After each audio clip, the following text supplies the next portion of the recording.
कृपया वीडियो को पूरा देखिएगा, अधूरे ज्ञान से कोई लाभ प्राप्त नहीं होगा।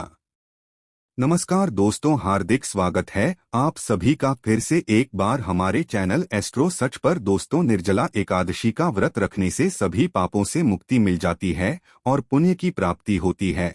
और अगर इस दिन उपवास किया जाए तो सभी 24 एकादशी का फल भी प्राप्त होता है। तो निर्जला एकादशी इस बार 31 मई को रखा जाएगा। एकादशी के दिन कुछ ऐसे कार्य हैं जो नहीं करना चाहिए और कुछ ऐसी चीजें हैं जिसका जरूर पालन करना चाहिए। इस दिन महाप्रयोग भी किए जाते हैं। तो इस निर्जला एकादशी चूंकि शुक्रवार के दिन है, अगर आप व्रत रखते हैं तो बहुत अच्छी बात, नहीं रखते हैं तो चावल तो बिल्कुल भी न खाएं। चावल खाने से अगले जन्म में माना जाता है खीरे का रूप लेना पड़ता है। नमक मत खाइए आप, नमक में सादा नमक तो भूल कर भी न खाएं। अगर आप व्रत नहीं भी रखते हैं तो सात्विक भोजन आप कीजिए। लहसुन प्याज मांस वगैरह का सेवन न करें। साथ ही मसूर की मूली बैंगन सिंह का भी सेवन नहीं करना चाहिए। और इस भूल कर भी मन में बुरे विचार न लाएं, झगड़े न करें।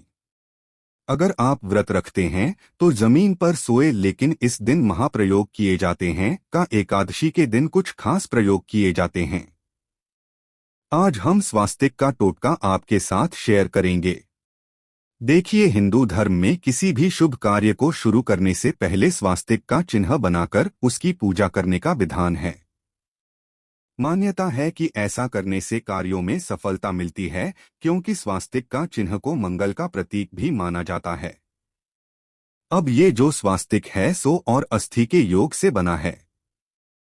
इसका मतलब होता है शुभ और सुख, यानी अस्थि का अर्थ होता है होना और शुभ शुभ का मतलब होता है अच्छा। तो अच्छा होना। किसी भी कार्य को आप करने के पहले गणेश जी का नाम लेते हैं और हिंदू धर्म में स्वास्तिक को गणेश जी का भी प्रतीक माना जाता है। वैसे तो किसी भी शुभ कार्य के पहले आप स्वास्तिक बनाकर ही प्लेट में रखते होंगे, फिर आप पूजा करते होंगे, क्योंकि ऐसा करने से जीवन में खुशियां बढ़ती है। जिस तरह से स्वास्तिक के 4 प्रकार की रेखाएं हैं स्वास्तिक में, और इसका एक ही होता है, एक समान, लेकिन असल में स्वस्तिक का चिन्ह क्या बताता है?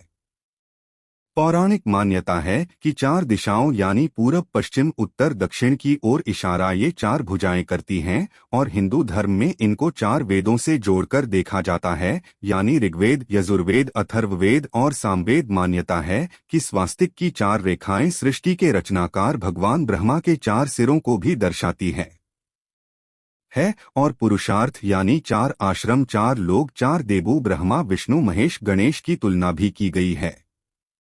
मान्यता है कि यदि स्वास्तिक की 4 रेखाओं को भगवान ब्रह्मा के 4 सिरों के समान है तो मध्यम जो मौजूद बिंदु है भगवान विष्णु की है, जिसमें से वे भगवान ब्रह्मा प्रकट होते हैं। और स्वस्तिक की 4 रेखाओं में एक घड़ी की दिशा में चलती है, जो संसार के सही दिशा के चलने का प्रतीक है। ये तो स्वास्तिक महत्व है। लेकिन आज हम एक खास प्रयोग बताएंगे।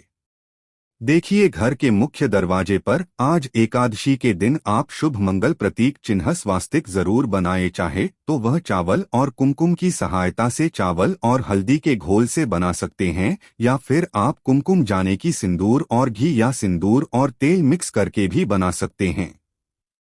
स्वास्तिक हर दिशा से देखने पर एक ही समान लगता है, लेकिन उल्टा स्वास्तिक के प्रयोग अलग होते हैं और के अलग। यदि घर के मुख्य दरवाजे पर दोनों ओर आप स्वास्तिक बनाते हैं, छोटा छोटा सिंदूर से भी बना सकते हैं, या फिर ठीक ऊपर मध्य में एकदम बना देते हैं, तो ऐसा करने से वास्तु दोष दूर हो आता है। यानी 3 नहीं बनाना है, या तो दोनों तरफ बनाइए या फिर ऊपर बनाइए। भौतिक कामनाओं की पूर्ति करता है, तनाव हटाता है, चिंता और निद्रा बेचैनी तंत्र मंत्र क्रियाओं से भी रक्षा करता है। और शुभ कार्य की शुरुआत के पहले स्वास्तिक को ही अंकित किया जाता। स्वास्तिक को मान सम्मान, सफलता और उन्नति का प्रतीक माना जाता है। अगर जीवन में बहुत परेशानी हो तो इस किसी भी एकादशी के दिन आप स्वास्तिक को प्राण प्रतिष्ठा करवाकर चौखट पर लगवा सकते हैं। वो तांबे का भी हो सकता है, और आप चाहें तो एक स्वास्तिक जो चांदी होता है उसका आप ले आइए, रेडीमेड मिलता है छोटा सा, और लाकर उसको अपने पूजा घर में रखकर पूजा करें। स्थिर लक्ष्मी की प्राप्ति होती और लक्ष्मी को प्रसन्न करने के लिए चांदी में आप चाहे तो नवरत्न भी लगवाकर आप स्वास्तिक को रख सकते हैं। खैर ये तो आप सबसे अच्छा है कि सिंदूर और घी तेल मिक्स करके या फिर चावल और हल्दी का घोल से अपना ये घर के मुख्य दरवाजे पर स्वास्तिक बनाते हैं तो छोटा ही ना ये बहुत बड़ा मत बनाइएगा। 3 अंगुला वैसे तो 9 अंगुल से बड़ा नहीं बनाना चाहिए, आप 3-4 अंगुल का बनाइए, सुंदर भी लगेगा। तो घर के सामने अगर पेड़ या खंभा है तो इसके दुष्प्रभाव से भी रोकता है। स्वास्तिक का चिन्ह को खुश करने के लिए खासकर एकादशी तिथि पर आप थाली में या किसी है जहां भी आप चौकी पर रखते हैं देवता को तो स्वास्तिक बनाकर फिर देवता की मूर्ति रखें तो देवता प्रसन्न हो जाते हैं और आप चाहें तो इस देवता के पास स्वास्तिक का चिन्ह रख सकते हैं। एक विशेष उपाय, अगर मुख्य दरवाजे की दहलीज के दोनों ओर स्वास्तिक बनाकर उसकी पूजा करें। स्वास्तिक पर चावल की ढेरी और एक एक सुपारी रख दें तो ऐसा करने से अपार धन की प्राप्ति होती है, सफलता मिलती है। इस एकादशी के दिन नहाने के पानी में तुलसी का पत्ता या फिर डालकर नहाएं आएगा, क्योंकि इस समय आप जब बेलपत्र डाल देते हैं तो सभी तीर्थ स्थान के पुण्य फल आपको प्राप्त हो जाते हैं। और आप चाहें तो कुशा घास डालकर भी नहीं सकते हैं। वैसे तो शिव जी की भी पूजा कीजिएगा। अब यह नहीं कि एकादशी तो सिर्फ श्री हरि की पूजा करेंगे, बिल्कुल नहीं, क्योंकि जब आप दोनों की पूजा करते हैं तो आपके जीवन की तमाम परेशानियां समाप्त हो जाती है। अगर आप अपने घर के पूजा स्थान पर एक लेख में स्वास्तिक बना लेते हैं और स्वास्तिक के ऊपर थोड़ा सा चावल एक सुपारी रख देते हैं तो इसे 21 दिन तक रहने दें, बाद में सुपारी कर गणेश जी के पास रख दीजिए घर में ही और स्वास्तिक वाले प्लेट को आप साफ कर लीजिएगा। 21 दिन तक यह बने रहने से आपके जीवन में धन की कमी नहीं होती, यानी इस एकादशी को कर लें को लंबे समय तक यह आपको लाभ देता रहेगा। अगर आपको कोई विशेष मनोकामना है तब उन मनोकामनाओं की पूर्ति के लिए विशेष प्रयोग होते हैं। वैसे तो पितरों की कृपा के लिए भी स्वास्तिक का चिन्ह घर में गोबर से बनाना चाहिए। मुख्य दरवाजे के बाहर से सुख शांति भी रहती है कि कृपा बरसती है। वैसे तो एकादशी तिथि के दिन यह कहा जाता है कि पीपल की जड़ में अगर एक लोटा जल में एक चुटकी काला तिल थोड़ी सी मीठी वस्तु डालकर पीपल के पेड़ में आप जल्दी तो पितृदेवों की विशेष कृपा भी मिलती है और धन लक्ष्मी प्रसन्न होती है। धन दौलत सुख समृद्धि यश मान सम्मान बढ़ती चली जाती है। तो ये तो थी स्वस्तिक की कुछ विशेष प्रयोग, लेकिन कई बार होता है लंबे समय से मनोकामना नहीं पूर्ण हो पा रही है। इस एकादशी के दिन आप किसी भी पास के मंदिर में के दीवाल में जाकर उल्टा स्वास्तिक बना दें और जब आपकी मन्नत पूरी हो जाए तो जाकर सीधा स्वास्तिक बना दें।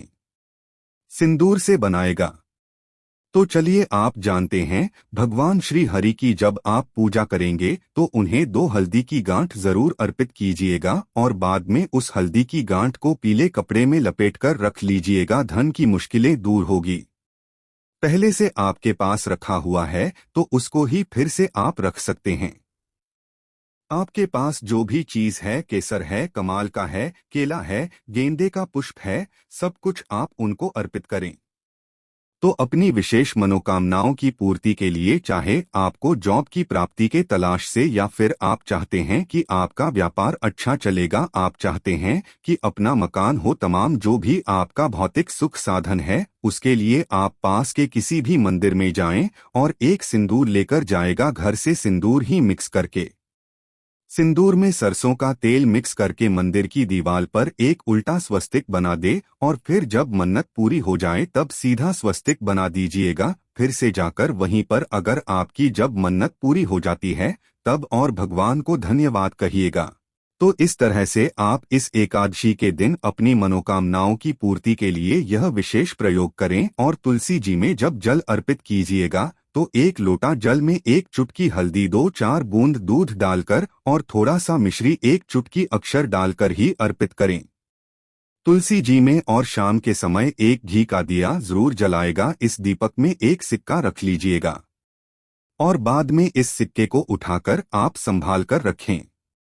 वैसे यह सिक्का रोज के दीपक में भी आप दाल डालकर जला सकते, यह सिक्का सिद्ध हो जाएगा। फिर किसी जरूरी काम से आप घर से बाहर निकलते हैं तो यह सिक्का पास में रखकर निकले तो आपको कार्यों में सिद्धि मिलेगी। तो इस दिन बहुत तरह के प्रयोग किए जाते हैं, लेकिन याद रखिएगा दीपक का प्रयोग जरूर करना है। और अपने घर के मुख्य दरवाजे पर अंदर की तरफ से आप चाहें तो एक दिया जला दें। अगर नहीं आप जला पा रही हैं किसी कारणवश, कम से कम एक दीपक पास के मंदिर में, एक दीपक तुलसी के नीचे, एक दीपक अपने घर के। और अगर आपके घर के आसपास बेलपत्र का पेड़ है, बेलपत्र जो शिवजी को अर्पित किए जाते हैं, न उसी पेड़ के नीचे एक जी का 2 मुख्य दिया और उसमें एक चावल का दाना डालकर शाम के समय जरूर जला दीजिएगा। समस्त मनोकामनाओं की पूर्ति हाथों हाथ होगी। लेकिन अगर वीडियो पसंद आ रहा हो तब लाइक और सब्सक्राइब जरूर कीजिएगा और आपके कमेंट्स का भी हमें इंतजार रहेगा। हर हर महादेव। धन्यवाद।